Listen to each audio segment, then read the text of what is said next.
Hey y'all, welcome back to my channel. It's Cherika Brown. Of course, we're on another episode of Cherika Be Talking, cause I be talking. And on today's episode, y'all, we're just gonna talk about the topic misery loves company. We've been told this saying ever since a child, and the older you get, the more you will experience people and the more you will understand the truth in this particular saying, as it pertains to whether it's friendships, relationships, acquaintances, or just anything in life. Misery loves company.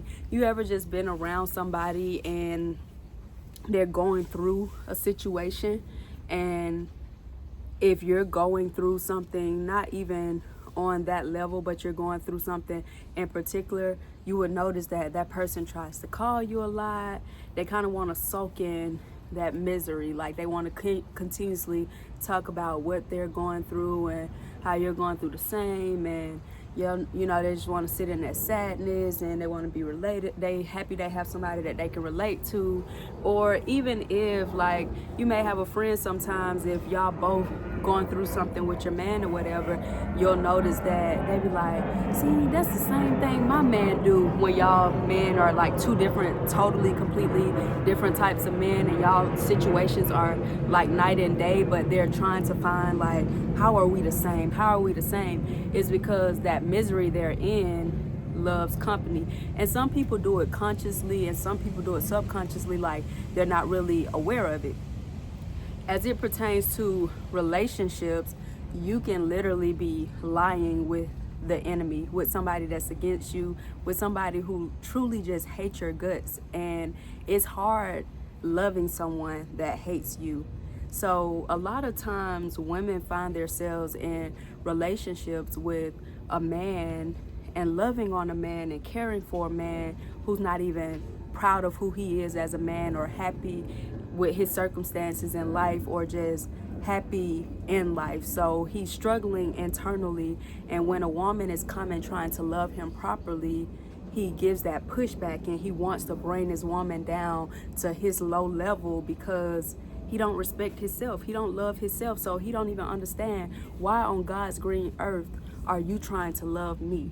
So instead of him seeing this as something good, wow, this woman is loving me in spite of who I am and how disgusted I am with who I truly am to my core, he decides, what can I do to prove that she's just unworthy as me? What can I do to make her react to me, or bring her to my level, or make her, or prove that she's just as hateful and envious and just evil as I am, when he knows that's not the case. So if you are a woman or a man with good morals and good character, stick to that. And don't let anyone pull you out of character, because ultimately that's what they want to do. The devil can use people to try and make you out to be a liar. So one thing you have to remember when navigating this life is that you're always going to be interacting with different types of spirits. When people have childhood issues or just personal issues that they have not overcome, they are going to put that energy out into the world, and they're going to want to bring you down to their level. They're going to want someone who they feel like they're not alone with. They want someone to validate the insecurities that they have that they don't broadcast, and they're not confident in who they are, so they want to make sure you're not confident in who you are. And any way or anytime they feel like you're enjoying your life while their life is miserable, they're going to try to find ways to make sure that, hey, your life is just as miserable as mine. The good thing is, with God, you can always have peace. So it's important to pray for peace and put on your full armor of God every single day, and always treat people better than they treat you, because in the end, people will always get what God has for them, whether that's good or that's bad.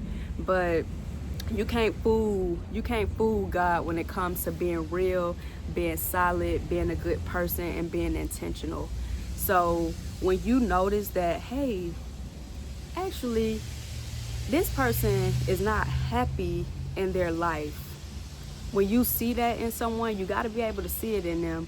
You have to pay attention to how they interact with you and how they interact with other people and just their behaviors. And when you see that, the only thing you can do is pray for that person. Pray that they eventually come out of that misery that they're in, that miserable place, and pray that that's not a permanent place that they will be for life, because life is hard. Life is hard for everyone. So for a person to try and, intentionally do things to hurt you, just imagine how miserable their life is behind closed doors. Just imagine the things you don't know about this person, the things that they fight with that they've never admitted to you. Whether that's a friend or someone you are romantically involved with, just pray for these people, because these people need guidance. They need God. These people can be quote unquote religious. However, they don't have a relationship with God that's solid enough to know to treat people with love. These people always got to find a problem with something, or they got to make a problem out of something. These people aren't as peaceful as they claim to be, or as they want to one day be. Maybe they want to be peaceful, but they're not peaceful. They're very problematic. They're filled with drama, and they're just always looking for ways to stir the pot and make something an issue, make something out of nothing, because ultimately they feel alone in the world. They feel alone, they feel unheard, and they just don't know how to express themselves, and they don't know how to work through conflict. So instead of them being like problem solvers, they're problem creators. They create issues, but these people oftentimes they claim to not even want an issue. So they try to mask it to act like they're just okay, and like everything happens for a reason, and they wish well for everybody. But at the end of the day, these people are searching for love. They're confused, and they're just, they ultimately feel alone, and nobody wants to feel alone. Whether you're happy or you're miserable, nobody likes feeling alone. But when you're sad and you're not where you want to be, whether that's economically, physically, mentally, spiritually, when you're just feeling down in life and you feel like you don't have no one to talk to, you make enemies out of people that want to be your friend. You make enemies out of people that truly love and care for you, and that's rare. These people, they don't cherish that, because ultimately they don't love themselves. So how in the world could they love someone back that's choosing to genuinely love them? But misery loves company, y'all. Be careful you're not feeding into that, because energies are contagious. If someone walked in a room with me right now and they had an attitude, but I was having a great day, and I asked them a question or something and they got snappy with me, I would likely get snappy back if I'm not thinking, and that instantly creates a negative energy that could rub off to everyone else in the room. If we walk around and we start telling them what happened, or saying things to people, or responding with the same energy we just got off of one person, energy is contagious. But make sure bad energy isn't influencing or affecting you. Let people be the bad person that they are.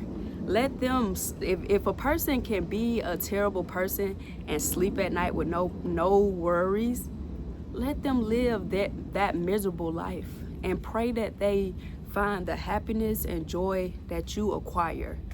Because a lot of people live lives where they're just hateful and miserable and envious, and they carry these bad energies that they really need to pray off their spirits, and they don't understand why they lose in life. But they lose because they don't see opportunity and love in situations. They just see everybody as an opposition, everybody as against them, and they see themselves, their miserable lives, as just something that can't be changed. And I don't know, it's a sad thing to witness and experience, but just continue sending love and peace and blessings to those spirits that you may encounter. And y'all know I'll be back, because I'll be talking. Peace.